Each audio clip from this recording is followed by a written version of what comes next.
大家好，歡迎翻嚟 Watson Sour 純酒之旅系列嘅第二集，繼續同大家介紹波爾多超二級莊。喺今年嘅 On Premier 超二級莊 Chateau Montrose 玫瑰山莊推出首支100% 以 Terroir 葡萄釀製嘅葡萄酒，得到唔少酒評家近乎滿分嘅評價。就連 James Suckling 都話呢支係佢42年以嚟職業生涯中飲過最好嘅 Montrose。而今日嘅 Watson Sour， 我哋除咗要同大家介紹 Montrose，仲想同大家講講 Terroir 到底有咩咁特別，令到 Montrose 可以喺芸芸嘅波爾多酒莊之中脫穎而出，成為眾人所講嘅超二酒莊。睇之前記得 Like、Comment、Share 同 Subscribe。事不宜遲，我哋即刻開始。Chateau Montrose 位於聖日塞吉倫特河口嘅山坡之上，佢嘅所在地曾經係一片素石藍花海。每當花季，佢就會開出玫瑰色嘅花朵，將整片山坡染成玫瑰色。當時行船送酒嘅水手見到呢片玫瑰色嘅花海，就將佢稱之為 Montrose， 意思即係 Mountain of Rose。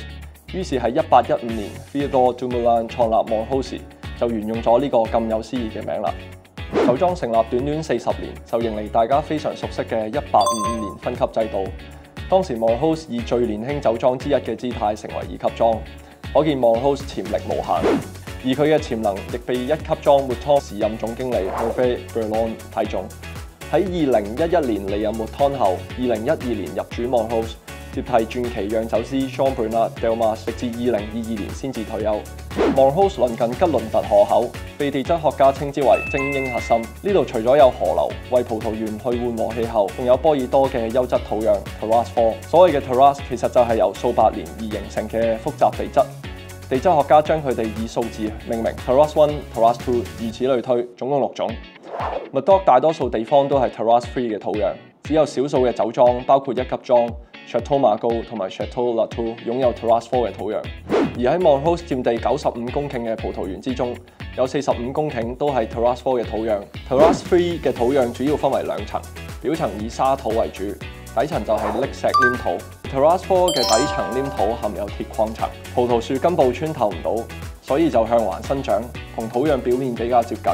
黏土層將極少量水分以毛細管作用帶翻去葡萄樹嘅根部，令葡萄樹長期以水分不足嘅情況下生長，最適合俾 Cabernet Sauvignon 慢慢去成熟至完美嘅狀態，釀造比 Terroir 3更加濃郁同埋複雜嘅佳釀。所以 Montrose 宣布2023年開始將會以100% Terroir 4嘅葡萄去釀酒。對飲家嚟講，絕對係一大喜訊。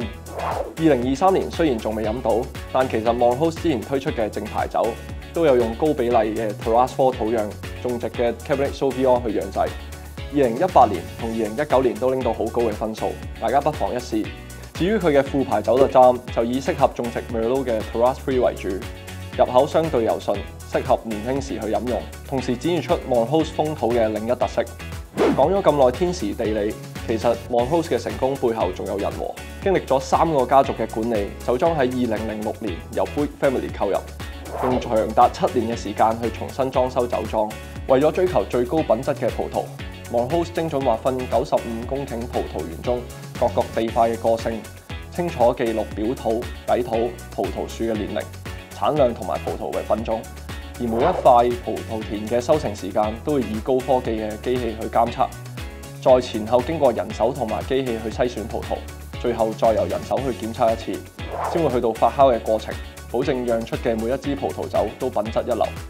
多謝大家睇到嚟呢度，亦希望你哋對 Chateau Montrose 有更深厚嘅認識。想睇更多關於我哋其他品牌嘅故事，就記得 Like、Comment 同 Share 出去俾你哋朋友知道 Watson Sour 呢個全新嘅系列。我哋下一集再見啦，拜拜。